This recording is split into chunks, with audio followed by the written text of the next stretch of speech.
अकोलाकरांवर कोणताही नवा कर लादला जाणार नाही असा स्पष्ट शब्दात दिलासा देत स्थायी समिती सभापती विजय अग्रवाल यांनी 600 रुपयांच्या घनकचरा शुल्कवरून सुरू असलेल्या राजकारणावर जोरदार प्रहार केला।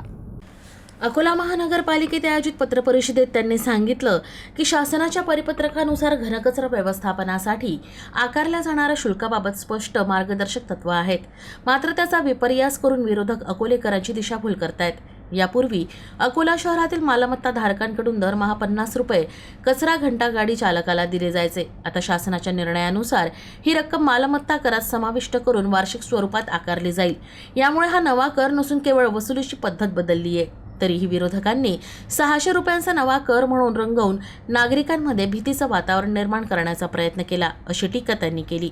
अकोलेकरांवर कोणतीही अतिरिक्त आर्थिक जबाबदारी टाकण्याचा मनपाचा हेतू नाही, उलट शहर स्वच्छ आणि कचरामुक्त करण्यासाठी सुसूत्र यंत्रणा उभी करण्यावर आमचा भर आहे, असंही त्यांनी स्पष्ट केलं।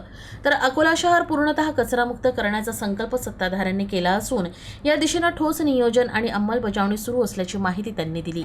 अकोला महापालिकेने कोणताही नवीन कर हा कोणत्याही घरावर लावला नाही। 50 रुपये प्रमाणे यापूर्वी लोक पैसे देत होते, पुढे देणार आहेत। फक्त आम्ही पद्धत बदलली, नगदी घेण्याच्या ऐवजी टॅक्स मध्ये लावला, एवढाच फरक केलेला आहे। त्याला लोकांनी सहकार्य करावं आणि हा जो कचऱ्याचा प्रश्न आहे हा रोजचा प्रश्न आहे।